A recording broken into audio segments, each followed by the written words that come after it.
Այո եւ ոչ, մենք մեր երկրի հարավում ենք։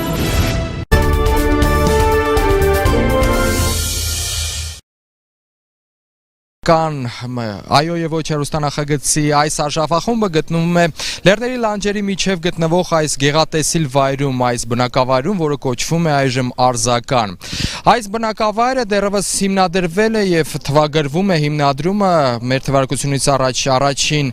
դարին, դեռևս Արտավազդ II արքայի ժամանակաշրջանին, արքան տեսնելով այս գեղատեսիլ եւ հիանալով գեղատեսիլ այս վայրով, որոշում է այստեղ ամառանոց հիմնել, ամառանոցը իհարկե այժմ ավերված է, բայց այստեղ այն ժամանակ գոյություն ունեցող գյուղը գոյություն ունի մինչ այս պահը։ 19-րդ դարում այստեղ են տեղափոխվել եւ հիմնվել նաեւ Արևմտյան Հայաստանի գաղթականների մի մասը։ Այս գյուղը գոյություն ունի մինչեւ այժմ, բավական գեղատեսիլ է այս վայրը, Աղվերանի ճանապարհն է, բոլորը իհարկե կհիշեն։ Գյուղում այժմ բնակվում է գրանցված է 3050 բնակիչներ էցեք, իհարկե 20-30% բնակիչների բացակայում է։ Արագ ներկայացնեմ մեր մասնակիցներին, բարի երեկո արդեն հարգելի արձականցիներ, բարի երեկո հարգելի մասնակիցներ, հուսով եմ, որ շփում արձականցիների հետ բավական անմիջական կստացվի, կարծես արդեն հարցեր կան, որոնք կհնչեն րոպեներ անց, նախ ներկայացնեմ մեր մասնակիցներին, այո եւ ոչ հեռուստանախագիծն է սա, քննարկում ենք Սահմանադրության նոր նախագիծը։ Այդ նախագծին այո են ասում Հայաստանի PR ասոցիացիայի նախագահ Արման Սաղաթելյանը, Ազգային ժողովի պատգամավոր Արծվիկ Մինասյանը, նա նաև ազգային ժողովում ընդգրկված է ֆինանսավարկային եւ բյուջետային հարցերով մշտական հանձնաժողովներում։ Նույնիսկ Արծվիկ Մինասյանը ինձ ճշտում է, որ 3 հանձնաժողովներում է ընդգրկված։ Ազգային ժողովի պատգամավորը եւ այո թևն է մեր հեռուստանախագծի ներկայացնում Կարինե Աճեմյանը։ Նա ընդգրկված է խորհրդարանում իդեպ մշակույթի, գիտության, կրթության, երիտասարդության եւ սպորտի հարցերով մշտական հանձնաժողովում։ Ազգային ժողովի աշխատակազմի ղեկավարն է Հրայր Թովմասյանը, նա նույնպես այո թևն է մեր հեռուստանախագծի ներկայացնում, նա իդեպ Սահմանադրության բարեփոխումների մասնագիտական հանձնաժողովի անդամն է։ Անցնեմ ոչ թևին, ոչ թևը ներկայացնում է Վաղինակ Շուշանյանը, նա հասարակական ակտիվիստ է, արձականցիների շատերը գուցեև հետևել են եւ տեղյակ են, որ նրա նախաձեռնության անդամներից մեկն էր, որոնք որ բողոքում էին ամառային այդ ամիսներին էլեկտրաէներգիայի սակագների բարձրացման դեմ։ Ոչ թևը ներկայացնում է նաև Թամարա Գևորգյանը, նա հասարակական կարծիքի ուսումնասիրման կենտրոնի ղեկավարն է, նաև քաղաքագետ։ Ոչ թևը ներկայացնում է Ազատ Արշակյանը, նա Գերագույն խորհրդի նախկին պատգամավոր է, քաղաքական գործիչ։ Եվ ոչ թևն է ներկայացնում նախկին վարչապետ, այժմ ազգային ժողովի պատգամավոր, ազգային ժողովում տնտեսական հարցերով, նաև ֆինանսավարկային եւ բյուջետային հարցերով մշտական հանձնաժողովների անդամ Հրանտ Բագրատյանը։ Մասնակիցներին ծանոթացանք, հիշեցինք, այժմ ձեր հարցերին ենք սպասում, հարգելի արձականցիներ։ Խնդրում եմ խոսափող Ես ուղղակի կուզեի ներկայացեք եւ հարց ուղղեք։ Հայրապետ, անունս Հայրապետյան, կուզեի ես փոքրինչ առաջ։ Ինչպես? Փոքրինչ առաջ եկեք։ Հարգելի մասնակիցներ, ձեզ նույնպես օրդում եմ հանդիպման ձևաչափը մի քիչ այնպեսին լինել, միշտ լսում եմ ես, շատ լավ է, բայց կուզեի որ յուրաքանչյուր հարցին կոնկրետ ոչ եւ այոն կոնկրետ այնպեսի պատասխան տային, որ մարդիկ հասկանային, թե չէ ժողովուրդը շշկռել են։ Այոն Իրանն ասում է, կանգնում է մի կողմ, ոչն էլ Իրանն ասում, մի կողմ է կանգնում, վերջապես ժողովուրդը ոչ էլ պատկերացնում է, թե ինչ եղավ, ինչ չեղավ, որն էր ճիշտ, որը սխալ։ Հիմա իմ հարցը կոնկրետ, ես առաջարկում եմ բանավեճը հենց այս պահին թող լինի, բոլորը լսեն եւ ճշտվի, վերջապես որն էր ճիշտ, որը սխալ։ Այլապես ժողովուրդը չի հասկանում։ Հիմա կոնկրետ ինձ հուզող հարցերից մեկը եւ կարծում եմ ժողովրդին էլ շատ կարեւոր հարց է հուզող, կայուն մեծամասնության մասին, ոչ ասում է, որ սա ուղղակի տանում է միակ կուսակցություն, այոն ասում է, որ սա շատ ավելի դեմոկրատ, ավելի քաղաքակիրթ ձևն է։ Ես ուղղակի կուզեի, որ լսել ես, բայց ցանկալի կլներ, որ ուղղակի այդ պատասխանը վերջնական ժողովուրդը լինել ճիշտ մեկ պատասխան, որ ժողովուրդը հասկանա, որ սա ճիշտ էր։ Առանցքային հարցերից մեկն է տրվում կառավարման մոդելի մասին ըստ երևույթի։ Արծվիկ Մինասյան։ Շատ լավ հարց էր։ Հինգական րոպե։ Ցանկացած պարլամենտում որպեսզի կառավարությունը գործի այդ երկրում անհրաժեշտ է մեծամասնություն, որպեսզի կառավարությունը կազմավորվի եւ սկսի գործել ցանկացած երկրի պարլամենտում է այդպես, այսինքն սա նորություն չի։ Հիմա ինչու է օգտագործվում կայուն խորհրդարանական մեծամասնություն բառակապակցությունը, որպեսզի ցանկացած կառավարություն ունենա հնարավոր նվազագույնը, որպեսզի կայուն լինի, կայուն գործի, այլ ոչ թե անընդհատ փոփոխվող։ Օրինակ Իտալիայում տարի է եղել, երբ որ 5-6 կառավարություն մի տարվա մեջ փոխվել է։ Արդյունքում այդ երկիրը առաջ չի գնացել, կառավարությունը չի կարողացել իր ծրագրերն իրականացնել, անընդհատ սրություն է մտել եւ պարլամենտը լուծարվել է, նոր ընտրություններ են եղել։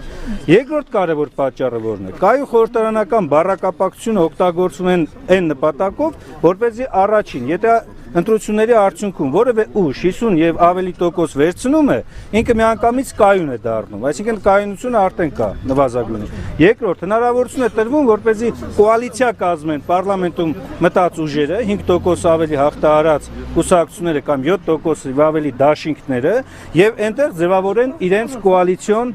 իշխանությունը։ Այդ դեպքում եթե նորից 50%-ից ավելին է, ինքը կայուն է դառնում։ Եվ վերջապես երրորդ պատճառը, երրորդ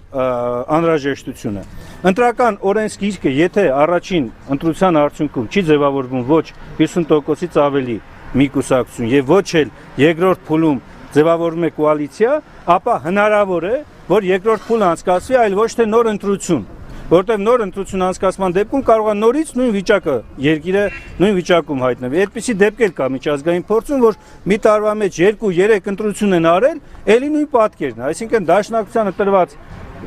ընդունեն 20% ձայնը չի փոխվել, ոչ մեծացել, ոչ փոքրացել է, մյուսիներն էլ նույն վիճակում, որպեսզի այս վիճակը չառաջանա, դրա համար կայուն խորհրդարանական մեծամասնություն բառակապակցություն է օգտագործված։ Ոչի հակափաստարկը առայն, որ սա կբերի կուսակցական, միակուսակցական համակարգի քննադատության չի դիմանում։ Ինչու, որովհետև դա որևէ առնչություն չունի միակուսակցականության հետ։ Միակուսակցական երկրի օրինակներ կան աշխարհում։ Հյուսիսային Կորեան է,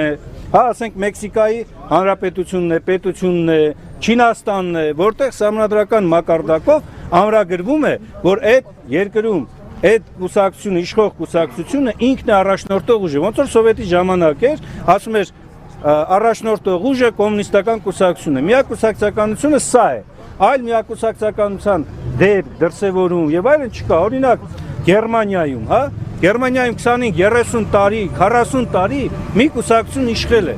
բայց որ երբեք որևէ մեկի մտքով չի անցել, որ այդ երկիրը համարի միակուսակցական, ինչու, որովհետև ընտրությունները կազմակերպվել եւ անցկացվել են ազատ, ուղղակի, գաղտնի քվեարկությամբ։ Այլ կերպ ասած, կարևորը ընտրական համակարգը, եթե նորմալ ընտրություններ են անցկացվում,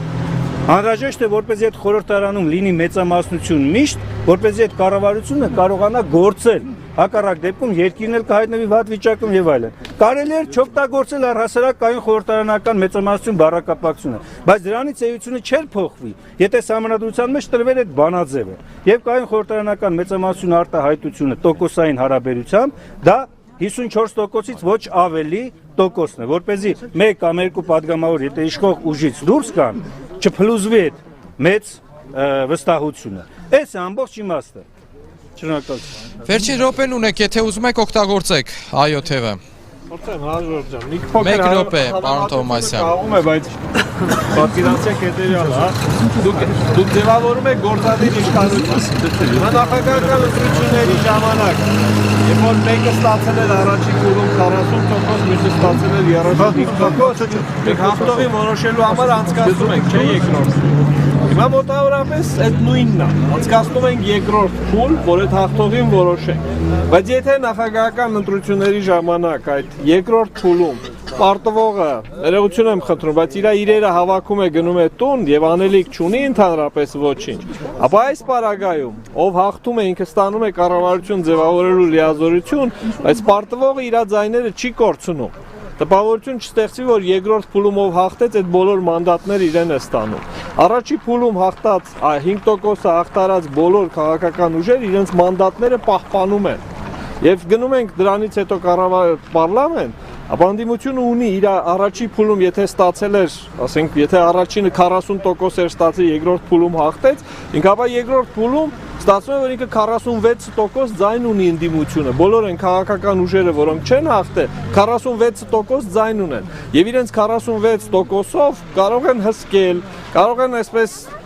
իշխանության կառավարություն ձևավորված քաղաքական ուժի բոլոր թերությունները վեր հանել, ցույց տալ, որ իրենք ավելի լավ կարող են անել, իրական բանավեճ դուք կտեսնեք մտքերի գաղափարների պարլամենտում, նախագահականի պարագայում դուք դա չեք տեսնում, որտեղ պարտվողը միայն կարող է փողոց հանել այդ բանավեճը, ինքը չունի որևէ տեղ, ինքը չի կարող որոշումների վրա ազդել։ Այս դեպքում մենք տեսնում ենք այս տարբերությունը։ Եթե կայուն խորհրդարանական մեծամասնություն կամ երկրորդ փուլ չէ, ընդհանրապես կարող է նաև ընտրական օրենսգիրքը երկրորդ փուլ չնախատեսի, երբեք էլ չնախատեսի։ Եվ մենք երկրորդ ընտրությունը անցկացնենք, երրորդ ընտրությունը անցկացնենք, ընտրական օրենսգիրքը ասում է կարող է անցկացվել։ Կարող է եւ չանցկացվել, կարող ենք մենք 4 նման իրար հետևից ընտրություն անցկացնենք, ժամանակը սպառվել է, ավելացնենք 10 վայրկյան, ավելացնենք արգելապատները, միջև կձևավորվի կոալիցիա։ Այսինքն դա չի, այդ սահմանադրությունը չի ասում, որ պարտադիր պետք է երկրորդ փուլ անցկացնեք։ Կձևավորվի մեծամասնություն, կոալիցիայի միջոցով կձևավորվի, չէ՞ միգուցե երկրորդ անգամ ընտրություն կանենք, արգելապատները կբարձրացնենք։ Այսինքն այստեղ դեռ լիքը բավականին լայն ծավալ կա քննարկելու, բանավիճելու, որոշում կայացնելու։ Սրանք վերջնական այդ որոշումները չեն։ Ինչ որ ասում ենք, արդեն սա էլ տանում է միակուսակցական համակարգի։ Երբեք համամասնական ընտրական համակարգը չի կարող տանել միակուսակցական համակարգի։ Սա աքսիոմա է։ Համամասնական ընտրական համակարգով միակուսակցական համակարգ տանելու պնդումները որևէ աղերս չունեն, ոչ գիտության հետ, ոչ էլ պրակտիկայի հետ։ Դրանք օդից վերցված պնդումներ են, ժողովուրդ ջան։ 8 րոպե, այդպես է ստացվում, 8 րոպե, չէ, 7 րոպե, ներեցեք, 7 րոպե ոչ թևին։ Ես շատ կարճ կխոսեմ, բարեկամներ։ Աշխարհում կան կայուն մեծամասնությունով ձևավորված պարլամենտներ։ Մեր երկրում նույնպես սրանից 25-30 տարի առաջ եղել է իշխանություն, որը հենվում էր կայուն մեծամասնության վրա։ Մենք տարիք ունեցողներս այդպիսի ընտրությունների մասնակցել ենք, գիտենք, դրանք կոչվում էին կուսակցականների եւ անկուսակցականների, կտվորուհիների եւ մեխանիզատորների իշխանություն, այդպես էին ասում, իրականում իշխանությունը պատկանում էր կոմունիստական կուսակցությանը։ Հիմա էլ աշխարհում կան պետություններ, որտեղ կա կայուն մեծամասնություն, ուղիղ ճանապարհով գնում են նրանք։ Մեր երկիրը առայժմ ժողովրդավարական է, այսինքն մեր երկրում պետք է լինի մրցակցություն, ինչպես ամեն տեղ, որպեսզի լավը մենք կարողանանք տեսնել, նրանք պետք է մեր աչքի առաջ հրապարակային մրցակցության գնան, տեսնենք անպայման պարլամենտում, հրապարակում տարբեր ծրագրեր ունեցող քաղաքական ուժերը պետք է ներկայացնեն իրենց ծրագիրը, հիմնավորեն, ապացուցեն, համոզեն մեզ, որ դա ամենալավն է, մեր երկիրը տանում է դեպի բարգավաճում, դա առաջընթացի ծրագիր է։ Մի ուրիշը կարող է նույն նպատակի համար մեզ ուրիշ բան առաջարկել։ Դրանից հետո մենք ընտրում ենք նրանց ազգային ժողովում։ Գնացին պատգամ, այնտեղ իրենք տարբեր աստիճանի ձայներ են ստացել, ովքեր որ չեն անցել շեմը, ովքեր որ քիչ են ստացել, նրանք դուրս են մնում ազգային ժողովից, գնում են հետ, պարտվել են, ժողովուրդը նրանց ձայն չի տվել, իսկ ովքեր որ հաղթել են, տարբեր խնդիրներով եկել հաղթել են, նրանք պետք է մնան հենց այդպես ազգային ժողովում, որտեղ տարբեր մանդատ են ստացել։ Մենք մեկին մի բանի համար ենք ընտրել, մի ուրիշները ուրիշ բանի համար են ընտրել։ Այսինքն դա մաթեմատիկա չէ եւ ամենավատը դա հարմարվողականության իդեան է, չի կարող հարմարվել, եթե նրանց շահերը, օրինակ օլիգարխիայի շահերը չեն համընկնում ժողովրդի շահերի հետ, նրանք ոնց կարող են մաթեմատիկորեն միավորվել եւ ներկայացնել մեր շահերը։ Շնորհակալություն, իմ ընկերները կշարունակեն։ Հիմա ես ձեզ դետալ բացատրեմ ինչա կայուն մեծամասնությունը։ Այս մարդիկ եկան, ասացին ուզում եք դարձնեք պարլամենտական, ասենք դարձրեք։ Ինչա պարլամենտական ընտրությունը, գնում եք ընտրում եք, որոշում եք Պողոսը, կներեք էլի որ Պողոսը, Պետրոսը, Իվանը քանի տոկոս ունեն։ Այս մարդիկ բայց դրանով չեն եկել։ Ասում են Պողոսը, Պետրոսը, Իվանի տոկոսը ֆիքսենք։ Բայց հենց տենանք, որ Իվանի տոկոսը 51 չի, երկրորդ փուլ հասկացնենք, Պողոսին, Պետրոսին չթողենք մասնակցի։ Կոալիցիա։ Բայց այս մարդը, որ ձայն է տվել Պողոսին, ասում է, բայց հիմա ում ձայն տամ։ Այդ եղավ ընտրություն։ Ասում է, գյուղես էլի Իվանու ձենտու թո 51-ը ունենա։ Հասկացաք ինչա։ Շատ հետաքրքիր բան ասեց Արծվիկ Մինասյան, ասում է 54%-ից չի անցնում, բաշխում է մեզ։ Այսինքն ասում է, թողելի պարլամենտական մենք էլ հանդարտ 54 կունենանք, ինչ եք ուզում։ Մի հատ հարցրեք, ասեք, այդ 54-ը որտից եք վեկալ է, այս թղթում կա 54% չկա, ասում է օրենքում կլինի։ Այն օրենքը, որ սրա հիմա վրա պիտի ընդունվի, պիտի բացատրի սա։ Հասկանում եք։ Դուք պիտի պատասխանեք դրանով, դուք ձեռ չեք առնում մեզ։ Ով ասեմ միակուսակցական։ Միակուսակցական բառն ասել է Ռոբերտ Քոչարյանը, գնացեք Ռոբերտ Քոչարյանից վիճեք։ Մենք դա չենք ասել։ Եվ իրակ ասում եք կայու մեծամասնություն, որպեսզի մեկը մեծամասնություն ունենա, ուրեմն փոքրամասնություն էլ պիտի լինի։ Այսինքն էսի համակարգը նրա մասին, որ միշտ այս մարդիկ թողնեն փոքրամասնություն, չեն խանգարի մեզ։ Հիմա ես որ անընդհատ փոքրամասնություն ունեմ, ինչ պիտի անեմ։ Կամ պիտի քաղաքականությունից դուրս գամ, որովհետև այս սահմանացամ, այլևս չեմ կարող մեծամասնություն դառնալ։ Կամ էլ պիտի գնամ ասամացի պաշտոն տուր։ Այսինքն քաղաքականությունը կվերանա։ Հետո էլ ասում են, որ այս փոքրամասնությունը վերահսկելու ֆունկցիան կվե։ Ֆիկցիա։ Ինչ որ մի քննիչ հանձնաժողով ինչ որ բան պիտի ուսումնասիրենք, ոչ մի տող չկա արդյունքում, ասենք մի հատ գողություն ենք թե, կոռուպցիա ենք թե, ինչ պիտի կանանկանենք, ոչ մի բան։ Բայց ամենակարևոր հարցը, որին չեմ պատասխան, ախպեր, այս կայուն մեծամասնություն աշխանը ոչ մի տեղ չկա, ինչ իրավունքով եք մտցնում։ Եթե դուխով տղա եք, չեք ուզում գնաք նախագահականի, ուզում եք գնաք պարլամենտականի, պիտի մեկ փուլով ընտրություն լինի։ Արծվիկ Մինասյանն ասում է, Իտալիայում շուտ կառավարությունն են փոխում։ Բա ախպեր պարլամենտական դեմոկրատիան պահանջում է, որ դու այդ ծախսերը տանես։ Բա ոնց եք ուզում, որ համ պարլամենտական լինի, բայց դեմոկրատիա չլինի, դիկտատուրա լինի, մեկը միշտ իշխանություն ունենա։ Ահա սա է մենք որ բողոքում ենք։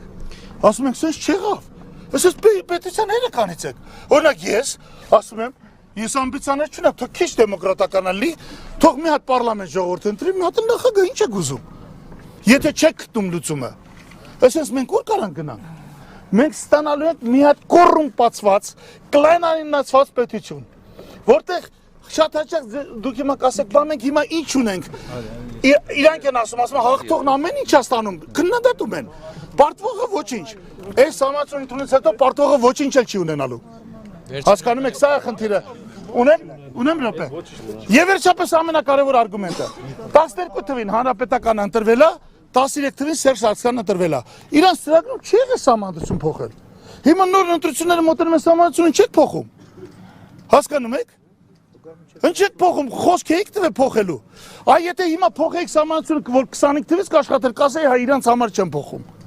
Հասկանում եք։ Սա կասկած է հարուցում, որ սահմանադրության փոխելու ձևը անընդունելի է։ Ոնց ամեն մարդ գա իր համար սահմանադրությունը փոխի գնա։ Դա։ Ես վերջացրի։ Ասեք հնարավորություն ձեզ կտանք, սպասեք։ Դավիթ ջան, ես վերջացրի։ Կտանք, այո։ Դա արձական։ Հարգելի արձագանցներ։ Քանի որ իմ հարցին է պատասխանը։ Ես նորից մեկ անգամ ես պնդում եմ։ Վերջին իրականության, պարոն Բագրատյան, այդպես էլ չհասկացանք։ Հիմա շատ ներողություն ձեզանից կամ դուք եք խափում կամ իրանք են խափում։ Որի տավատանք։ Հիմա շատ լավ։ Այս համարը ես միգուցե հասկանում եմ, ես շատ լավ գիտեմ ու կողմնորոշում եմ, խնդիրը սա չի։ Բայց ընդհանրապես ժողովրդին սենց չի կարելի։ Ժողովուրդը արդեն գժվել է, սենց չի կարելի։ Դուք շատ Հարցը դեմ եք, ասում եք, հարցը լավ ես անում։ Բայց ես Լավ ես անում հարցը Ես շատ լավ հասկանում եմ։ Բայց այդ հարցը դու պիտի տաս միայն այոյին, որովհետև այոնը հարցը բարձրացրել։ Ոչ, մի րոպե։ Ես այոյին եմ տալիս։ Ոչ, չի բարձրացել հարցը, այոնը այդ հարցը բարձրացրել։ Այոնը պայմաններն ուզում խախտի։ Դուք էլ հակառակն եք ասում, Քո հարցը իրաց դու։ Շատ լավ, ես հիմա պատասխանում եմ այդ հարցին նորից։ Կրկին եւ անդրադառնալով պարոն Բագրատյանից ասացի։ Պարոն Բագրատյանը մի քանի բան ասեց, չէ՞, առաջին ասավ, եթե այդքան լավ բան է, ուժի մեջ դրեք, թող 25 տարի հետո, չէ՞, մտցրեք, թող 25 տարի հետո ուժի մեջ մտնի։ Շատ բարձ, 91 թվականից մենք որպես դաշնակցություն եւ այսօր էլ որպես ընդդիմություն պայքարում ենք այս համակարգի համար։ Հիմա եկել է այս իշխանությունը, մինչև այս եղած բոլոր իշխանությունները դեմ են արտահայտվել։ Սահմանադրական փոփոխություններով պարլամենտական կառավարման ձևին։ Այս իշխանությունը եկել է եւ ասում է՝ լավ,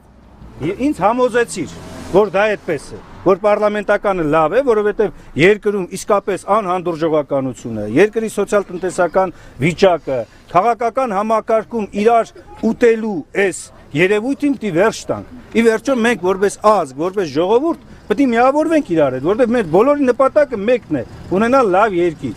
առաջ գնացող երկիր։ Հիմա ինչ է ասում պարոն Բագրատյանը, ինքը ճիշտ չէ ասում, որ ասում է բերեք պարլամենտական, որովհետև ինքը համոզված կողմնակիցն է նախագահականի։ Ինքը թող հիմնավորի թե ինչու է նախագահականը լավ,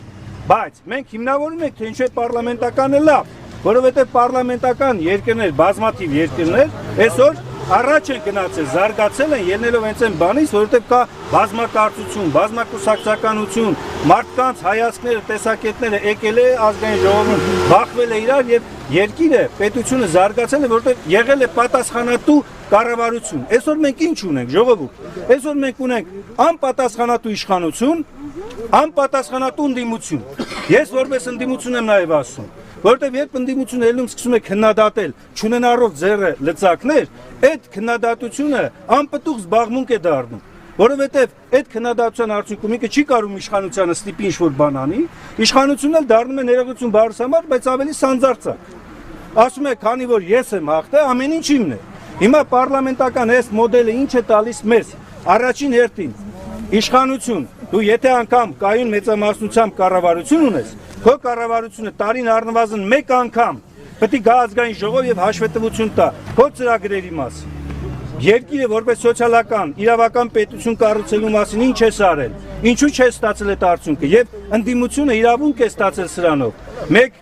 ուրեմն քառորդով քննիչ հանձնաժողով ստեղծի եւ ուսումնասիրի ցանկացած հարց, այսօր եթե ընդդիմություն եմ ես, ներկայացրել եմ Նայիրիտի հարցով ասում եմ հանձնաժողով ստեղծենք, ուսումնասիրենք, մեծամասնությունը ասում է չէ ախպեր, ես դեմ եմ քվեարկում, չեմ ուզում ստեղծվի։ Այս փոփոխությունը ասում է չէ, եթե 1/4-ը 25%-ը պահանջեց, իրավունքի ուժով ստեղծում է անկախ նրանից մեծամասնություն դու համաձայն ես թե չէ, գնացեք ուսումնասիրեք, եկեք զեկուցեք, հայտարարեք եւ եթե քրեական հանցագործություններ կա, ուղարկեք իրավապահարներին, հետո էլ կանչեք իրանց ստեղ հաշվետվության, ինչ են արել։ Երկրորդը, այսօր ցանկացած հարց, օրինակ ընդդիմադիրներից շատ-շատերը, հա, իմ անուններ չտամ, բայց Նիկոլ Փաշինյան, Զարուհի Փոստանջյան, ՀԱԿ-ի պատգամավորներից միացնում են միկրոֆոնին վարման կարգի ժամանակ եւ ասում են, երկիրը այսօր համակել է կարևոր մի հարց, Ավետիսյանների ընտանիքի սպանության հարցը եւ այլն։ Բերեք պարլամենտում քննարկում անենք։ Այսօրվա գործող սահմանադրությունն ու օրենքը թույլ չէ տալիս, որպեսզի պարլամենտում հրատապետ հարցը քննարկման առարկա դառնա։ Սա ասում է, որ եթե պահանջեց, միանգամից մտնում է օրակարգ եւ քննարկում է դառնում։ Երրորդ կարևոր լծակը, որ ցանկացած լուրջ պաշտոններում զբաղեցող դատախազ կլինի, վճռաբեկ դատարանի դատավոր կլինի եւ այլն, վերահսկիչ պալատի անդամ կլինի, կենտրոնական բանկի նախագահ եւ անդամներ, տեղակալներ, բոլորը պարլամենտի կողմից կարող են ընտրվել, եթե ստացել են առնվազն ընդհանուր ձայների 60%-ից ոչ պակաս։ Սա նշանակում է ընդդիմությունը, ազդեցության հնարավորությունը եւ վերջինը։ Ես երաշխավորում եմ ձեզ, որովհետև այս քննարկումներն եղել են այս համանդրական նախագծից առաջ էլ, հիմա էլ եւ սրանց հետո էլ է լինելու։ Ընտրական օրենսգրքում ոչ միայն սահմանափակվելու է կայուն մեծամասնության վերին շեմը 54%-ը, այլ նաեւ ընդդիմությունը ունենալու է նվազագույն տոկոս, որպես ինքը կարողանա այս նվազագույն իրավունքները իրացնի քննիչ հանձնաժողովի ազդեցության եւ այլ առումով։ Եվ այս հանրագումարը բերում է հետեւյալին, որ թե իշխանությունը թե ընդդիմությունը ունենալով լծակներ եւ պատասխանատվություն ստանձնելով իրար հետ, իրանք սկսում են ծառայություն մատուցել արդեն ժողովրդին, ոչ թե այսօրվա նման, ժողովուրդը դարձել է սպասավորը քաղաքական համակարգի, դարձել է սպասավորը իշխանության, դարձել է սպասավորը ընդդիմության, բայց ոչ մեկը օգուտ չի ստանում։ Բոլորը դժգոհում են, այսօր դժգոհում է բարձ քաղաքացին հողագործը, դժգոհում է օլիգարխը, բոլորը դժգոհում են։ Ինչու՞, որովհետեւ անհանդուրժողականությունը եւ միակենտրոն պետական կառավարման այս համակարգը թույլ չի տալիս, որպեսզի մարդը մտածի մյուսի հետ, հայի հետ,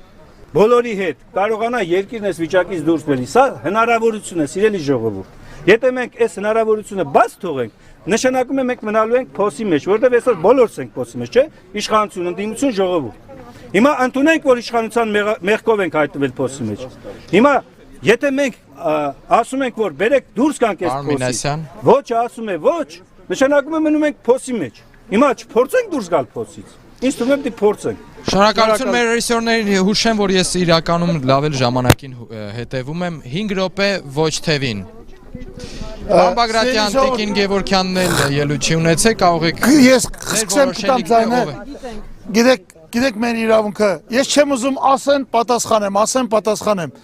Պարոն Մինասյան, ձեր ասած ոչ մի թեզի հետ համաձայն չեմ։ Առաջ դուք ասում եք այսօր Ավետիսյաններին Գյումրիում սպանում են, ուզում եք ստեղծել հանձնաժողով, չեն կարում։ Այդ ստեղծել չստեղծելը այսօր կապ չունի այսօրվա սահմանադրության հետ։ Դա ԱԺ կանոնակարգ օրենքն է, փոխեք կստանաք այդ իրավունքը։ Դուք ասում եք դեպուտատը այսօր օրինակ ես 28 հատ օրենք եմ գրել, ոչ մեկը նստաշրջան չի մտնում։ Դա նորից ԱԺ կանոնակարգի հարց է, դրա համար սահմանադրություն փոխել պետք չի։ Կամ դուք այսօր ասում եք ընդդիմությանը թույլ կտանք Նայիրիտի հարցով հանձնաժողով ունենա քննի, մեջը ինչ կա, գազի հարցով հանձնաժողով են քննում, ըսկի մեզ նյութ են տրամադրում, կամ որ քննենք ինչ հետևանք պիտի ունենա, գնայիք մինչև վերջը գրեիք, ասեիք կքննի, քննելուց հետո քրեական գործ կարծվի, եսի ինչ կարվի, կետա դատարան եսի ինչ կլնի։ Կամ հաջորդը դուք ասում եք ես ես հավատացնում եմ օրենքով 54% ալնում։ Վերել եք սահմանադրությունը, ասում եք ես ընդունի, բայց սրա ճուտին օրենքը սրա ճուտն է, սրա ճուտը մենք ճիշտ կգրենք։ 54 կլի, տոկոս էլ կգրենք ընդդիմությանը։ Շատ շնորհակալություն։ Հետո ընդդիմություն կլի, էդ էր մնում, մի հատ էլ մեր տոկոսը գրեք։ Ասենք գրեք 40% ընդդիմությանը։ Մերսի եղբայր։ Էդի ընդդիմություն կլինի, էդի նշանակում է ընդդիմությունը իշխանության հետ իրանց համար ընդդիմությունը աշխատում է ընդդիմություն իշխանության մոտ։ Հասկանում եք։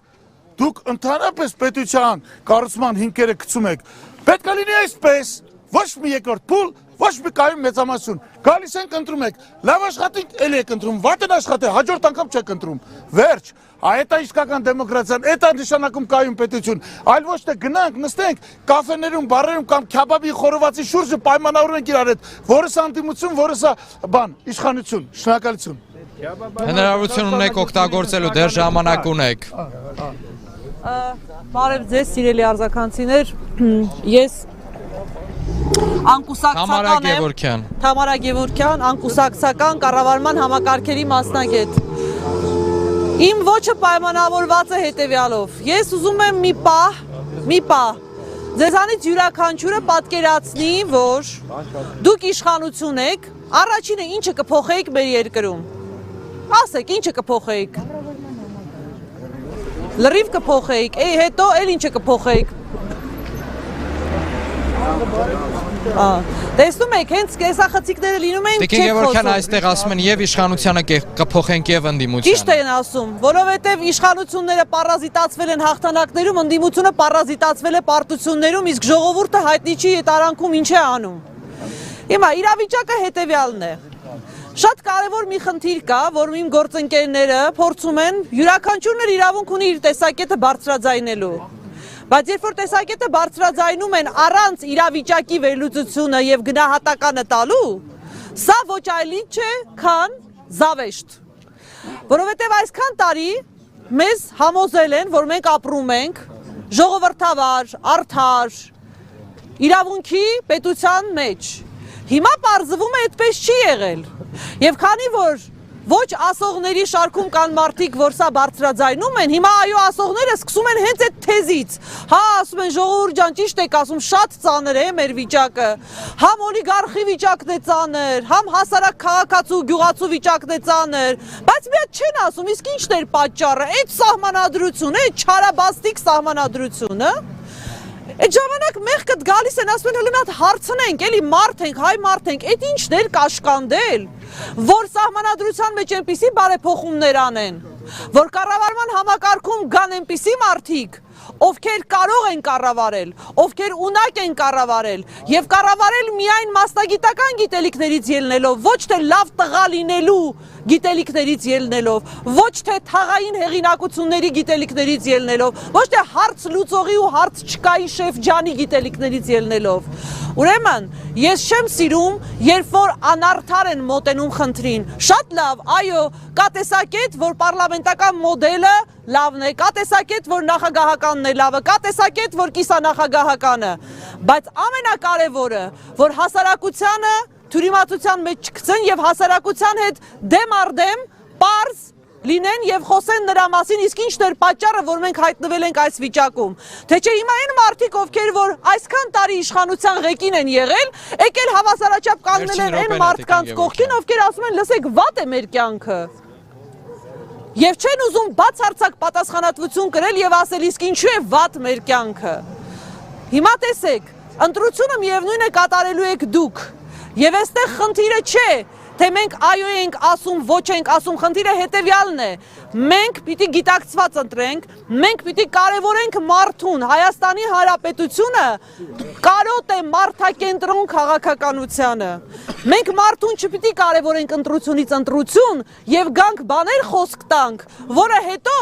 միշտ մարդիկ ասում են, չէ, մեր հիշողությունը կարճ է, ոչ, ուղղակի մեր ժողովուրդը բարի է։ Մեր ժողովուրդը ցավոք սրտի այդ բարիությունը եւ իրավագիտակցությունը խառնել է իրար, այ երբ որ դուք ձեր падգամավորին, ձեր գյուղապետին, ձեր քաղաքապետին, մարզպետին պատասխանատվության կկանչեիք եւ կասեիք հարգելիներս, մեզ մի ներկայացրեք, որ դուք բարերարներ եք, դա ձեր պարտականությունն է, թե չէ այստեղ թեզեր են հնչում, որ ինչա հեչ լավ բան չի եղել է, բայց դա ուղղակիորեն ձեր պարտականությունն էր։ Դուք դրա համար վարձատրվում եք մեր բոլորի գրպանից։ Ինչ եք որպես բարեգործություն ներկայացնում։ Այսքանը ես չեմ ուզում ժամանակը խախտել, եթե կլինեն հարցեր սիրով կպատասխանենք, սիրելի ժողովուրդ, գնահատեք ձեր իրավիճակը, երբ որ ձեզ իրապես կկարևորեն, դուք էլ իրենց կարևորեք։ Շնորհակալություն։ Շնորհակալ ենք։ Եթե Այսյան շատ կարճ, մեկական րոպե կտրամադրեմ յուրաքանչյուր կողմին։ Այսինքն ինչ է առաջարկում Տիկին Գևորգյան, ասեք ոչ, հա։ Եթե ասում է ասեք ոչ, նշանակում է մնում է այն իր նկարագրած անպատասխանատու վիճակը։ Հիմա եթե ասում ենք այո, հնարավորություն ենք ունենում թե պատասխանատվության կանչել, թե զարգացման իրական հնարավորություն ունենալ։ Եվ երիտասարդներն էլ գյուղերում աշխատանքի ու զբաղմունքի հնարավորություն կունենան, տարեցներն էլ հնարավորություն կունենան իրենց падգամավորին կամ քաղաքական կուսակցությանը պահանջել, ասել կառավարության հրաժարականը պահանջեք, որ ոչ թոշակ է բարձրացնում, ոչ էս անում, ոչ այն է անում։ Սա ենք առաջարկում, որպեսզի պատասխանատվություն մտնի։ Պարոն Մինասյան, Ժողովուրդ ջան, այնպես չէ։ Ուրեմն մենք միշտ վատի եւ վատթարագույնի մեջ ենք ուզում ընտրած լինենք։ Մենք վատի եւ վատթարագույնի առաջարկ ենք անում եւ սա ոչ այլ ինչ է, քան շանտաժ։ Ուրեմն պարոն Մինասյան ջան, ոչ թե խնդիրը նրանում է, որ մենք չենք ուզում, որ փոխվի, մենք ուզում ենք, որ փոխվի, բայց մենք ուզում ենք, որ ժողովրդին հիշեն եւ ոչ թե կամահրանքով մոտենան եւ գան այսօր վերջի վարքյանին ասեն, գիտեք, այսպես արեք լավ կլինի, չկա այդպիսի բան։ Քանի դեռ այս օրերի գնահատականը չի հնչել, հերիք է մարդկանց ասեք, ընտրեք եւ լավ կլինի։ Մարդիկ 25 տարի ընտրում են եւ չեն կարողանում հասկանալ որն է իրական պատճառը, որ մենք տեղում դոփում ենք եւ նման անջրպետ է առաջացել հասարակության եւ կառավարության միջեւ, որ նման անվստահություն կա տոտալ հասարակության միջեւ։ Խնդրում եմ փաստերը չխեղաթյուրել։ Շնորհակալություն հարգելի մասնակիցներ, հարգելի արձականցիներ, իդեպ երիտասարդ ես ասեմ, որ արձականցիները ամբողջ չեն, այստեղ հավաքվածները իրենց հարցերն են ուղղում։ Խնդրեմ, ձեր հարցը։ Ես երկու կողմին էլ հարց եմ տալում, այոին էլ ոչին էլ։ Դուք երաշխավորում եք, որ այո ասենք, մեր պայմանները լավ կլինեն։ Ոչ ասենք, էլ մեր պայմանները լավ կլինեն։ Դուք երաշխավորում եք։ Ես որպես այոյի կողմ Պարլամենտում եթե մնացին 50 հոգի ընդդիմությունն մեկ այդ պարլամենտը չի աշխատի նորմալ։ Էլ իրանց ասած պյան, այոներ իրանց ասածը պյանեն։ Շատ լավ։ Ավարտեցիր Հայրիկ ջան։ 5 րոպե պատասխանի։ Ես ավելի կարճ, ինձ թվում է, հետո Արմանին կտանք ձայնկան Տիկին Աչիմյան։ Տեսեք, շատ պարզ մի բան կա։ Եթե մենք ասում ենք ոչ, մնում է այսօրվա վիճակ, իսկ այսօրվանից դժգոհ են բոլորը եւ հնարավորություն չկա փոխվելու։ Մենք բազմիցս փորձ ենք արել, չէ՞ որ փոխենք վիճակը։ Արդյունքում ինչ ենք ստացել։ Ստացել ենք կրակոցներ, սպանություններ։ Մարտի 1-ը դրա վառ օրինակն է։ Երբ որ մենք ասում ենք այո, հնարավորություն ենք տալիս իշխանությանը նաեւ, որ ինքը երբ որ փոփոխվի, դա ճշնամաբար չընդունի։ Չասի որ եթե ես պարտվեցի, իմ գլուխը կկտրեն։ Ինչպես որ այսօր մենք ունենք երկու նախագահ, որոնց հարգանքս բոլորի հանդեպ, բայց երկուսն էլ այսօր քաղաքական գործընթացներից դուրս են մղվել։ Ինչու՞։ Որովհետև հաղթողին ամեն ինչն է, պարտվողին ոչինչը։ Արդյունքում տուժում է պարզ ժողովուրդը, որովհետև իրականության մեջ ժողովրդի շահերին, ժողովրդի ցանկություններին համապատասխան, երբ որ կուսակցությունները ծրագրեր են ներկայացնում, հետո ոչ ոք այդ ծրագրերի համար պատասխանատվություն չի կրում, խոստում են տվել։ Բայց եթե ես գնացել եմ պարլամենտ ու իմ խոստմանը համապատասխան չեմ ներկայացնում տեղեկանք զեկուցում, ստացվում է դու ինձ կասես վաղը մյուս օրը դու ստախոս ես, չէ, եկարս թե բան խոստացար, ոչ մի բան։ Այսօրվա կառավարման համակարգն այդպիսին է։ Հիմա ես շատ տեղեր եմ այդ հարցը տվել, ձեզ եմ ուզում տամ այդ հարցը։ Ով է հիշում կառավարությունը ինչ է խոստացել, ընդամենը մի տարի է գործում, ծրագիր ունի։ Բայց քանի որ այսօր պարլամենտում մենք չունենք այս մեխանիզմը, որ ասենք կառավարություն արիլ մի հատ հաշվետվություն տուր, դու գյուղատնտեսության մասով զարգացում ես խոստանում, դու կենսաթոշակառուների համար բարեկեցություն ես խոստանում, դու տնտեսական աճ ես խոստանում, լավ մի հատ տեսնենք ինչ արեցիր, ինչի չեղավ, ով է մեղավոր։ Մի հատ պատասխանատվություն կրեք։ Քան թե այսօրվա վիճակում նստենք քննադատենք, մեկը մյուսին վիրավորենք, արդյունքում ոչինչ չստացվի։ Դրա համար մենք ասում ենք այո, որը հնարավորություն է տալիս։ Էլի չեն կարող ասել, որ այս այոն 100%-ով կկիրառվի, բայց սա հնարավորություն է, որպեսզի երկրում ձևավորվի հանդուրժող, իրար հարգող, իրար նկատմամբ վստահություն ցուցաբերող քաղաքացի եւ քաղաքական համակարգ կապը։ Հակառակ դեպքում այսօր թե կուսակցությունները, թե իշխանությունը, թե ընդդիմությունը, ամեն մեկը իր շահը առաջ դրած առաջ է մղում, որտեղ չկա բնակչի, գյուղացու, քաղաքացու շահը։ Մենք սա ենք ասում, որ հնարավորություն կա, որևէ մեկը չի կարող մեղադրել ինձ որպես դաշնակցականի,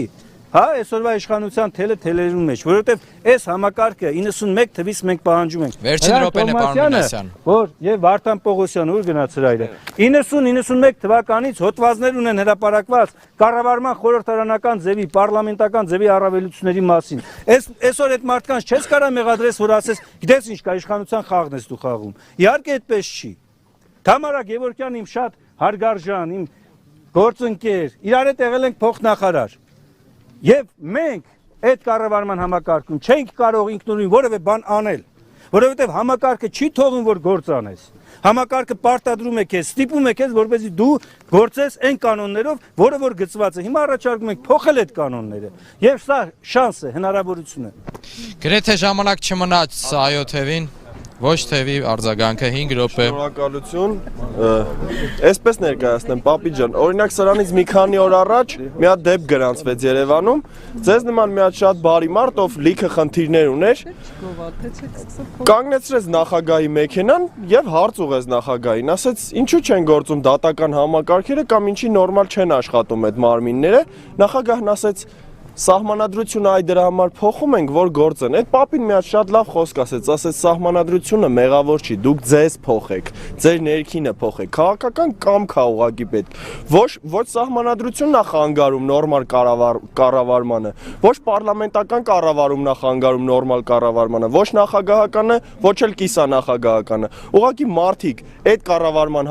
համակարգում ինչ կապ չունի ինչ համակարգ է։ Ուղղակի պիտի գործեն կանոններով։ Ստեղ ոչ մի կանոն խախտված չի, այլ խախտողները հենց իրանք են։ Ոչ մեկ չի ասում, որ այս սահմանադրությունը խանգարում է, որ նախագահի իր լիազորությունների սահմաններից կարում է դուրս գա։ Ոչ մեկ չի ասում, որ այս սահմանադրությունը խոչընդոտ է հանդիսանում, որպեսզի կառավարությունը նորմալ գործի, գյուղատնտեսության նախարարը նորմալ աշխատի։ Այս սահմանադրությունը չի մեղավոր։ Հիմա ինչ են բերել այս նախագծով։ Օրինակը մի հատ ուրիշ բանի վրա բերեմ։ Մի հատ բժիշկ 100 հատ վիրահատություն է արել, որից 90-ը մահվան դեպքով է գրանցվել։ Բժիշկը իշխանությունն է, մահվան դեպքն էլ մենք ենք։ Կոպիտ օրինակ եմ բերում։ Հիմա եկել է մի վաղ, որ իրան ուզում են գործից հանեն, ու էլ իր ժամանակը չի էլ աշխատելու։ Ասում է ժողովուրդ ջան, ես որպեսզի էլ բժիշկ չլնեմ, ճիշտ է ընդունում եմ, որ խմած եմ գնացել վիրահատության, մեր հարևան Սվարչիկին եմ ուղարկել վիրահատություն անելու, իմ գործերով եմ եղել, մարդիկ են մահացել։ Հիմա ինձ նշանակեք առողջապահության նախարար, սաղ կփոխվի։ Ըլնում է տենց։ Չի լնում տենց։ Եթե մի մարդը ներքինից չգիտի, անտեղյակ է, բժշկությունից տեղյակ չի։ Տեղյակ չի, թե ոնց են լանցետը աջ ձեռով են բռնում, թե ձախ ձեռով։ Դա ընդհանրապես կապ չունի, սահմանադրությունը կփոխեն, օրենքները կփոխեն, թե չգիտեմ ինչ կլինի։ Իրանք իրանց պետք է փոխեն։ Իմ հարցը սահմանադրությանը մարդ չէ, ես հարցվի։ Այո, ասենք կփոխվի երկիրը թե ոչ։ Չի փոխվելու։ Չի փոխվի։ Պարլամենտը կփոխվի թե չի փոխվի։ Այո, ասես, երկիրը կփոխվի դեպի վատը։ Ես գիտեմ։ Հայրիկ ջան, սրանից վատ փոփոխվելու վատ գնալ տեղ չունենք։ Վերջացել է, չէ, Հայաստանը անհայ մնաց, թողեցիք անհայ, այ ընկերն է։ Ճիշտ է։ Դուք ընկերեք այոյու ոչի եք։ Ինչ ենք ասում, որպեսզի փոփոխություն լինի։ Ոչ է, փոփոխություն չի երաշխավորում։ Ժողովուրդ, Իրանք ժամանակ ունեն։ լավ կլինի, թե վատ կլինի, դա պետք է դուք որոշեք։ Եթե դուք ընտրում եք վատ մարդ կանց, երկրի ղեկավար ոնց կարող է լավ լինի։ Լավ մարդ պետք է ընտրեք, բայց ոնց պետք է մնաք, որն է լավ, որը վատ։ Պետք է գա ներկայանա, չէ։ Պետք է գա ինքը ներկայանա։ Դե դա որ չես հասկանում, ուրեմն լավ չի։ Էդի լավ չի որ չես հասկանում։ Դա պետք է պարզ ասի, հասկանալի պետք է ասի, անպայման, ով որ գալիս է, պետք է հասկանալի լեզվով ասի, որ ես անենց կկառավարեմ, որ մենք փող քիչ ուտենք,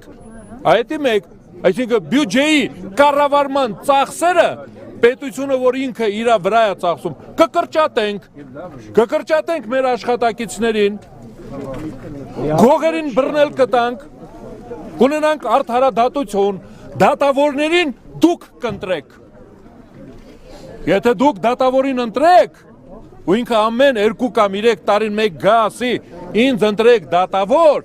դուք ասեք դուք աշառակեր ես, մենք ես չենք ընտրում, մենք ընտրում ենք մի ուրիշի, 4, 5, 10 հոգով գալու են դատավորները, սովետական միության ժամանակ եղել է, գալու են ասեն մեզ ընտրեք, հիմա դա ձեզանից վերցրել են, դուք չեք կարող դատավոր ընտրել, դատավորին իրանք են նշանակում, ով որ գողանում է, ինքն էլ բռնողին է նշանակում եւ դատավորին է նշանակում, հետո ասում է դու լավ ապրի,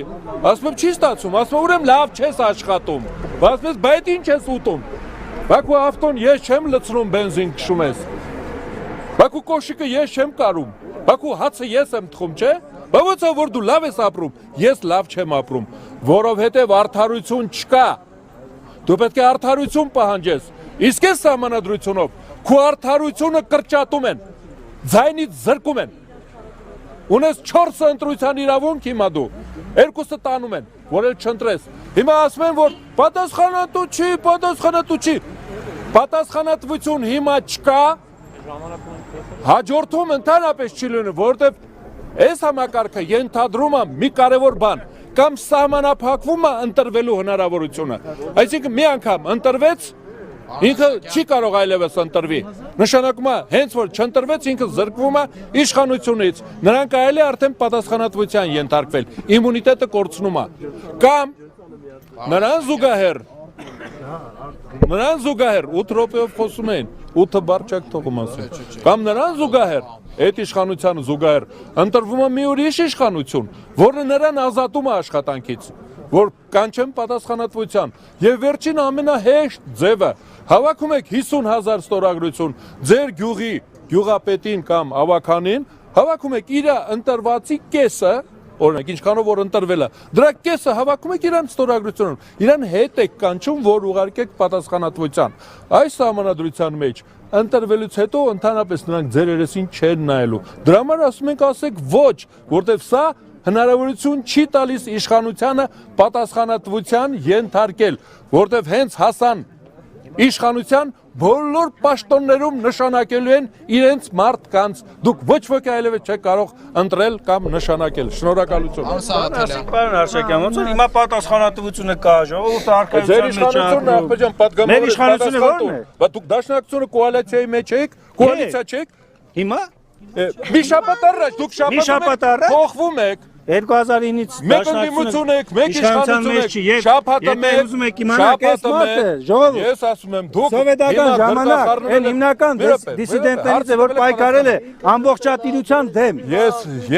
Ես պայքարել եմ եւ պայքարում եմ իմ հայրենիքի ազատության համար։ Դուք օգնում եք, որ հանրապետական կուսակցությունը, իշխանությունը զավթի, ձեզ էլ փայտա։ Ասելա որ ձեզ փայ եմ տալի։ Ավարտեցիք։ Փայատերեք հանրապետական կուսակցության հետ։ Ու այդ փայը փոքր է։ Փուճուրա ձեր փայը, բայց ասում եք ոչինչ։ Այդ ուլա փայը տվեք մեզ։ Ժողովուրդ ջան, եթե միտրեք, ոչ դաշնակներին, ստեղ շատ կան դաշնակներ։ Ձեր ղեկավարությունը դաշնակցականներ։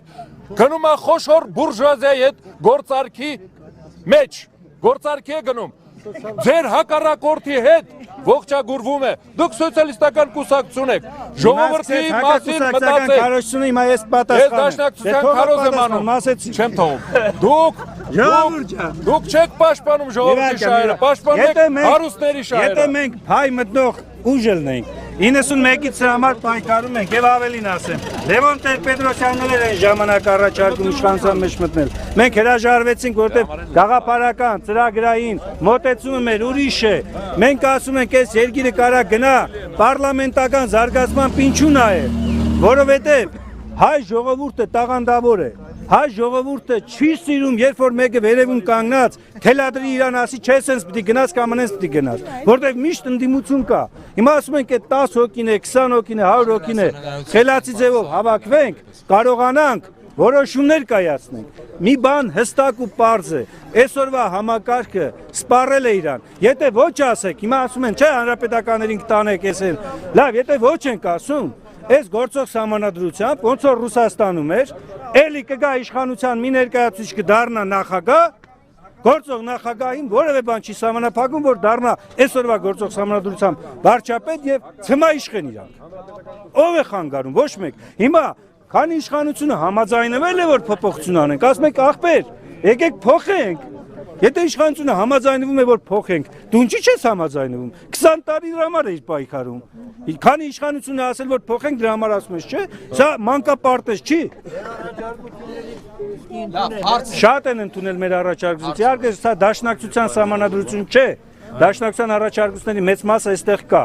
Եթե մերը լիներ հայ դատի խնդիրներն էլ այստեղ կլներ եւ այլն, բայց սա հաջորդ քայլն է լավ երկիր ունենալու, ժողովրդավարական պետություն ունենալու, քաղաքացու իրավունքները պաշտպանող իշխանություն եւ ընդդիմություն ունենալու հարցում։ Սա է ամբողջ իմաստը այս փոփոխությունների։ Եվ այս փոփոխություններով մենք կատարում ենք հաջորդ քայլը։ Այս փոփոխությունները նաեւ հիմք են տալիս, որպեսզի դատարանները, ոնց որ ասեց պարոն Արշակյանը, ավելի անկախ լինեն,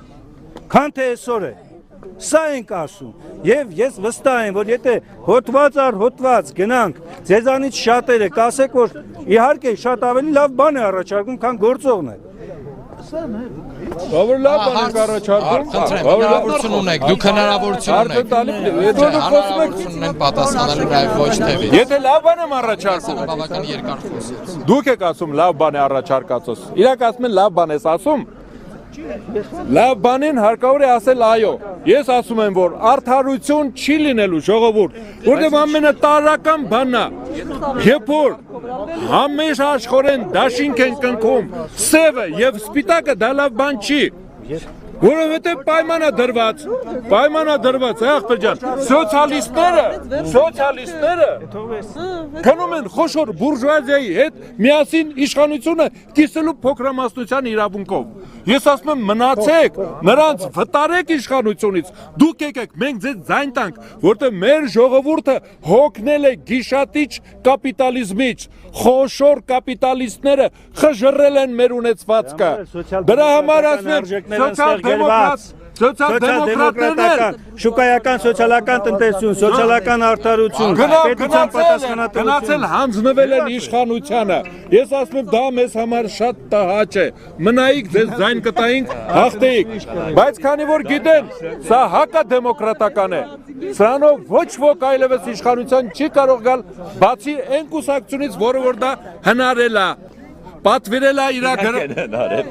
91 թվին մենք ենք հնարել։ Չէ, այս սրա դաշնակցությունը երբեք այսպիսի բան չի հնարել։ Դաշնակցության մասը, այսինքն այն մի քանի տոկոսը, մի քանի հոդված իրենց ասացից գրվել է, իրենք այդ փոքրամասնությունով բավարարվող են։ Ես ասում եմ, մի բավարարվեք չնչին կտորներով, այդ փշրանքներով իրավունքների։ Տարել են հիմնական կտորները, իշխանությունը կրճատել են ժողովրդի Մեր ամբողջ խոսակցությունը, որ մտնում ենք դետալների, հոդվածների, մասերի մեջ, դա ճիշտ չի Այդ մենք ձեր խաթր ենք անում Մենք հենց սկզբից ասում ենք, սա վատ բան է, իշխանությունը զավթում են Հանրապետական կուսակցությունը իշխանությունը վերցնում է ձեզանից ու ձեզ ստիպում է, որ դուք դրան այո ասեք Հիմա ումն է իշխանությունը Հիմա դաշնակցությունը օգնում է, ասում մի օգնեք Հիմա հանրապետականին է ուզում է, որ մնա Դաշնակցությունը խե օգնում Պարոն Արշակյան, այստեղ վարման կարգը ես եմ Սամարական Բագրատյան մի րոպե հնարավորություն տանք 3 րոպե, պարոն Բագրատյան, ներեցեք, բայց այս նույն հարցին պարոն պարոն Սաղաթելյանը նաև պատրաստ էր պատասխանելու։ 3-ական րոպե, պարոն Սաղաթելյան, բավական տարրական եւ հիմնական հարցեր, ինչ կփոխի այս համանդրությունը, եթե չէ։ Հարցրեցի, թե արդյոք իրենց առաջարկությունները ընդունել են, թե ոչ։ Մեծ մասը ընդունվել է։ Իսկ ասենք ընդդիմության առաջարկություններից Այսինքն այս իշխանություններ դաշնակցում ինչ-որ բաներ, որ ասեն ընդդիմադիր հարցը նաև էս շատերի առաջարկությունները իրացված են։ Հիմա այդ մարդկանց մի հարցնես, ախպեր, եթե իրացված է, ինչ ես թե։ Տրամաբանությունը ո՞րն է որ։ Հասկանալի է։ Պարոն Սաղաթելյան, հարցը նաև այսպես էր ուղղված, եթե այո քվեարկենք, ինչ կփոխվի մեր կյանքում, եթե ոչ քվեարկենք, ինչ կփոխվի։ Եթե ոչ քվեարկենք մեր կյանքում ոչինչ չի փոխվի եւ կշարունակի մնալ այն համակարգը, որին որ դուք հաճախ նաև մեր դեբատների ժամանակ երբեմն ականատեսն եք դառնում։ Ես որ գամ իշխանության, ես լավը կլնեմ, հա իրանք վատն են, անշնորհք են, լավ չեն, ես լավ եմ աշխատում, տեսեք, ես կգա ամեն ընտրություն է դա։ 20 տարուց ավել մեր երկրում կատարվում են ընտրություններ, ամեն ընտրությունների ժամանակ վերածվում է քաղաքական կուսակցությունների պայքարի, ամեն քաղաքական կուսակցություն գալի, խոստումներ է տալի, երդվում է, համոզում է, որ ինքը ամենալավ իշխանությունը կլինի, ստանում է ինչ-որ ձայներ, գնում է։ Եթե ընտրվում է իշխանություն, իշխում է, 5 տարի է իշխում, ինչքան որ իշխում է, եթե չի ընտրվում, 5 տարի ոչինչ չունի անելու, միայն քննադատել, քարկոծել, հայհոյել, 5 տարի հետո ժողովուրդը ասում է ինչ արիր, ասում է դե ինչ անեի, իշխանություն չունեի, լծակ չունեի, որոշումների վրա ազդեցություն չունեի կայացման, իմ ձենը լսելի չէր, որևէ լիազորություն, որևէ մեխանիզմ իշխանությանը պատասխանատվության հրավիրելու, որևէ բան անելու չէի կարող, կներեք, այս անգամ հաստատ ինձ ընտրեք, այս անգամ հենց ինձ ընտրիկ, սա հարցերը լուծում եմ, քանի անգամ ժողովուրդ, ինչքան այս կարուսելը կրկնվի, մենք ինչքան ենք ուզում սա հանդուրժենք, ես չեմ ուզում, ինձ մեկը ով է այսօր իշխանություն, հանրապետականն է դաշնակցությունն է անդիմությունը, դաշնակցությունն է հանրապետականն է իշխանությունը, մեկը սա կուսակցության համար չի գրված, սա գրված է, որ տարիներ աշխատի, միգուցե տասնամյակներ, սա խաղի կանոններ է, որ ասում է հերիք է, ցանկացած քաղաքական ուժ պարտավոր է ունենալ այն պատասխանատվության աստիճանը, որը որ իրեն քվեով վստահել է իր ընտրողը։ Ընտրել են քեզ ընկեր ջան, իշխանություն ես, ուրեմն համաձայն ես նախ սահմանադրությանը, պատասխանատվություն կրի, ոչ թե տարին մեկ անգամ արի պարլամենտ պատմի բյուջեն, ոնց ես ծախսե, ամեն կետով, տարին նվազագույնը 3 անգամ պիտի հաշվետու լինես ինչ ես արե։ Լավ չես արել, պարլամենտը քեզ ցանկացած պահի կարող է ուղարկել տուն։ Այսօր չունենք այդ մեխանիզմը։ Նախագահը չի կարող պարլամենտ լուծարել, պարլամենտը ի վիճակի չէ նախագահային անվստահություն հայտնել, մարդը իր համար։ Ասում ենք չէ, եթե դու իշխանություն չես, փոքրամասնություն ես, չեղավ, որ դու գնաս միայն հայհոյես, հետո ասես դե ես ուզում եմ չստացվեց։ Աշխատի 3-5-րդ մասնակցություն ունեցի կարևոր որոշումներ կայացնելուն, դու էլ քո ընտրողի շահերը առաջ տար իշխանության հետ, բարի չի, ասա ես խոսք եմ տվել, իմ ծրագրի մասերը վերցրու իշխանություն քո ծրագրի մեջ, ես էլ քեզ աջակցեմ, դու քո ծրագրերը կատարես, սա պարտադրում է, փակում է մի սենյակում, ասում է ընդհանուր հայտարարի կգաք, որ ժողովուրդը խերվի այս ամեն ինչից, այլ ընտրանք չկա, ոչ թե ով ինչ դուր պատոան բացեց, դուրս եկավ, 5 տարի հետո եկավ, ասեց այ ես հենց իշխանություն դառա, սաղ ձեր հարցերը լուծում եմ, չի լինելու, այս սահմանադրությունը սրա մասին է, այո ասելով, մենք ընտրում ենք նոր ուղի ու նոր երթևեկության կանոններ, սա ենք ասում, կարող ենք ընկնել ավտոյի տակ, կարող ենք, զրովեցով է կարենք ձորը ընկնենք, մերսեդեսով էլ, բայց ասում ենք, որ այս համակարգը ավելի է ապահովագրում մեր պետությունն ու հասարակությունը եւ հնարավոր ցնցումներից, եւ ապահովում է իր բնականon եւ նորմալ զարգացումը։ Սա է։ Ոչ թևի 4 րոպեն։ Ժողովուրդ, այս ելույթը ցնցող ելույթ է։ Շնորհակալ եմ պարոն Բագրատյան։ Ցնցող ելույթ է։ Ու դուք բոլոր պիտի ասեք, ես ում եք հիմարի տեղ դնում։ Այս մարդը ինչ էր ասում։ Ասում է, ընդդիմության պատճառով է։ Ասում է, ընդդիմության պատճառով է, ասում է, մեր գործն անում ենք, թողեք ընդդիմությունն էլ մենք լնենք։ Տեսակ ինչ ելույթ է։ Այո, եթե կողքից լսեք, հիմա ես էլ բառեր կասեմ։ Դուք ասում եք, Այ դու ընդդիմություն, հենց ընես մի խոսա, արի Չէ, պատասխանատվություն իշխանություն էլ հենց անես մի խոսարի հաշվետու եղի։ Դուք իզ մի կտրեք Դուք իզ կոնտեքստից թողեք ես կոնտեքստը կասեմ դուք իզ մի ընդհատեք։ Մենք ձեզ չենք ընդհատում որ խոսում եք։ Ժողովուրդ ջան, ոնց կողմնորոշվեք։ Ասում եմ ոնց կողմնորոշվեք։ Առաջին Էսի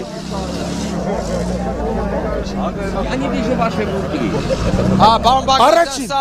ոչ իշխանությունների, ոչ ընդդիմության դիտավորություն չէր։ Առաջին, դուք պետք է ասեք աղբեր, եթե այսպես ամեն ինչ վիճելի է, ինչ ապալ-թապալ ագոնիայի մեջ եք։ Այս ինչի չեք գալի քննարկենք։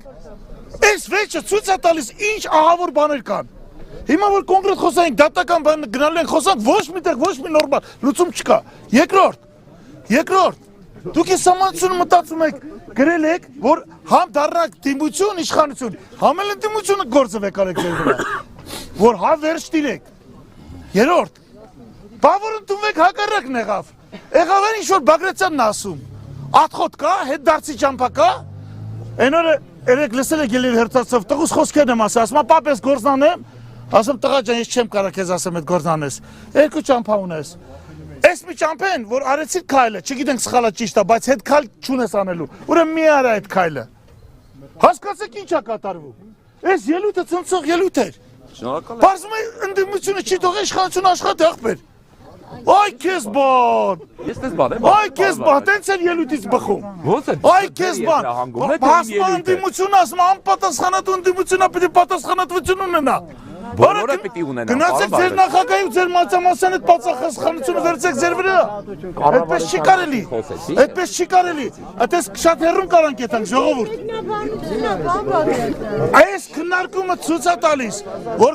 գործ ունենք հում, անկապ, դերևս չփած փաստաթղթեր։ Ես իմ խոսքն ասացի, իմ պարտականությունն էր գալ ասել։ Շնորհակալություն։ Սպասում ենք հարց։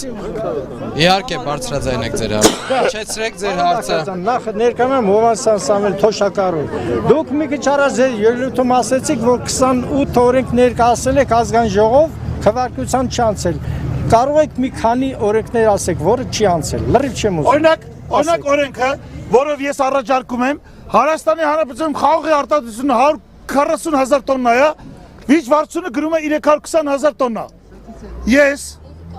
ասել եմ 320,000 տոննա խաղողից 12 կիլո խաղողից մի լիտր աբսալյուտ սպիրտ է սպասվում, որ 320,000 տոննա խաղողից ստացվում է 70 միլիոն լիտր կանյակ 40 գրադուսի հաշվով։ 320,000 տոննա խաղողից մշակումից առաջանում է չանչ ու ջեջա։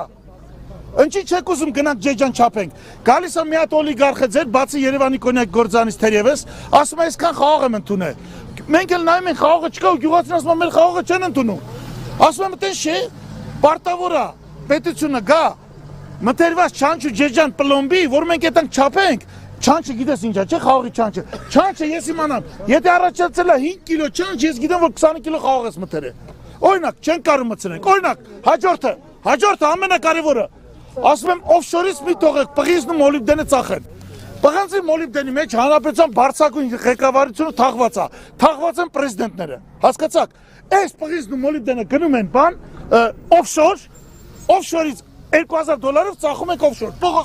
Պողոս օֆշորից 6,000-ով ծախում է։ Տարբերությունից $4,000, ոչ մեկ կոպեկ հարկ չի տալիս։ Պարոն Բագրատյան, ես ասել եմ արգելեք։ Ու էդի սահմանադրության հարց, եթե այժմ կանոնակարգով ես չեմ կարող մտցնեմ, քանի որ տնտեսական հարցերի հանձնաժողովը, պարոն Հայվազյանը այստեղ չէր քաստատել ինքնանախագահ, ինքը դեմ է քվեարկում այդ օրենքին, ու այդ օրենքը չի մտնում օրակարգ։ Այո, թևից 2 րոպե ժամանակ ունենք, ոչ ավել։ Տիկին Աչեմյան, 2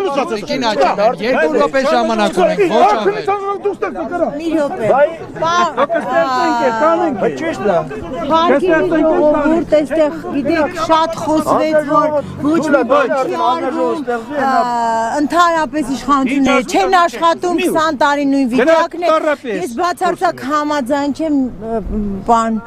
Մինասյան, ես բացարձակ համաձայն չեմ, որովհետև այս վերջին տարիների ընթացքում մեր օրենսդրությունը համապատասխանացվել է բոլոր միջազգային չափանիշներին, մենք նույնիսկ տարածաշրջանում առաջ է մեր օրենսդրությունը եվրոպական չափանիշներով համապատասխանում է միջազգային չափանիշներին եւ մենք շատ ու շատ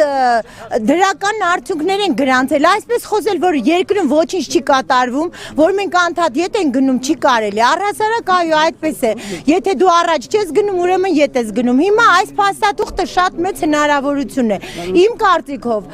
եթե դուք որևէ բան ուզում եք ձեր կյանքում փոխել, ապա անպայման պիտի ասեք այո, ձեզ թյուրիմացության մեջ են գցում, իհարկե դժվար է կողմնորոշվել, երբ մարդիկ խոսում են ամեն ինչից, բայց ոչ կոնկրետ սահմանադրությունից, ոչ կոնկրետ այն դրույթներից,